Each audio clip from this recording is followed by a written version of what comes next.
Martínez Alonso, hijo de una familia burguesa de Vigo. Su abuelo era Antonio Alonso Santo Domingo, industrial, conservero, fundador de la empresa Palacio de Oriente. Su padre era cónsul general de Uruguay.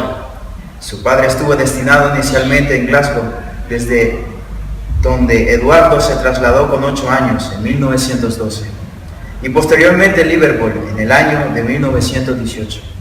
En Liverpool es donde Eduardo cursó estudios de medicina en la Universidad de Liverpool.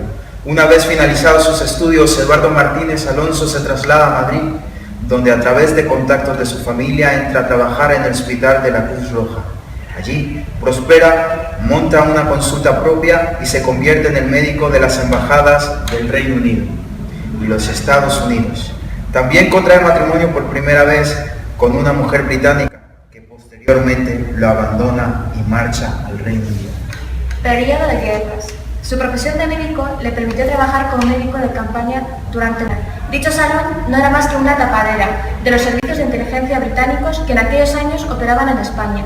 En dicho salón, Eduardo tenía reuniones frecuentes con su amigo Alan Hillgrave, agregado naval y encargado por Winston Churchill de coordinador del Servicio Secreto Británico en España.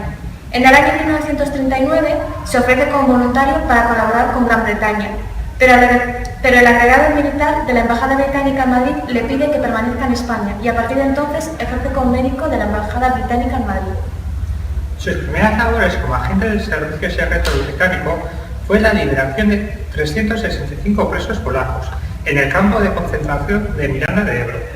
Debido a su condición de médico, Eduardo acudía los fines de semana al campo para comprobar el estado de salud de los internos extranjeros retenidos en dicho campo. En esas visitas les llevaba ropa, comida, tabaco, etc. Y la estrategia que Eduardo utilizaba para liberarlos era la emisión de informes médicos falsos, alegando que los reclusos habían contraído afecciones graves, y redactaba una carta recomendando a las autoridades españolas su evacuación por razones humanitarias o para evitar contagios. En el año 1942 le informa a su entonces novia, Ramona de Vicente, que tenía ocultos a 2 refugiados judíos para que pudieran pasar la frontera con Portugal. Una vez casados, tuvieron que pasar su luna de miel en Lisboa, ya que la Gestapo estaba tras la pista de Eduardo. El siguiente destino fue Londres, donde el Ministerio de Guerra británico recluta a Eduardo para entrenarlo, y es a partir de entonces cuando colabora desde Londres con las redes clandestinas. Durante los años de la Segunda Guerra Mundial, estas redes clandestinas operan sacando refugiados a través de Gibraltar y Galicia. Para ello, Eduardo pone a su disposición su piso de Vigo y su casa de Redondela. En dichos inmuebles, los refugiados se ocultaban esperando el momento de poder pasar la frontera portuguesa a través del río Miño, pasando la frontera por Tui, en la provincia de Pontevedra, realizando dichas operaciones en colaboración con la Guardia Portuguesa.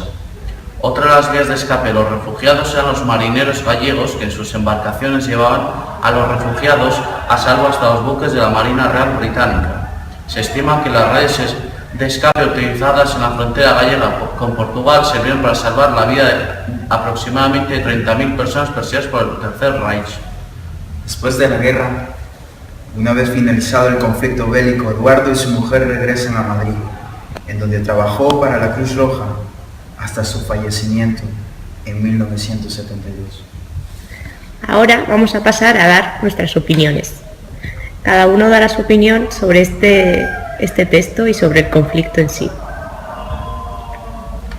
Considero de que la vida de Eduardo Martínez fue una vida de persecución, de mucha lucha, en la que él no tuvo ninguna libertad para decidir cómo iba a vivir, dado que el hecho de que él era judío le limitaba como persona en donde quiera que estaba por el tiempo que se vivía, y que en cada nación en la que él estaba gozaba de algunos privilegios, de algunos derechos que en otros países no, pero aún así él tenía que emigrar, él tenía que ir a buscar una solución para su vida, para guardar su familia, pero aún así es muy lamentable que él haya tenido que hacer eso por el simple hecho de haber nacido judío.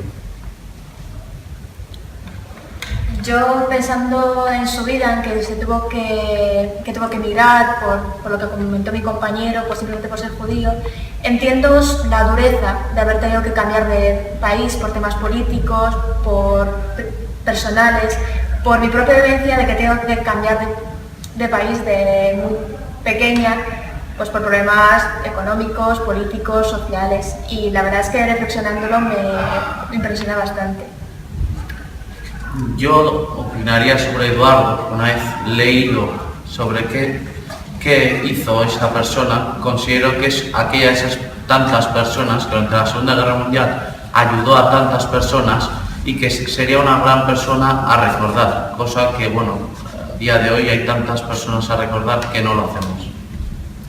Yo opinaría que Eduardo fue una persona que se preocupó por los judíos y que supo mantener esa misión de cuidar a sus compatriotas que en ese momento que lo están pasando mal, y mantuvo ese firme deseo de poder ayudarles de las formas más imposibles que pudiera pensar.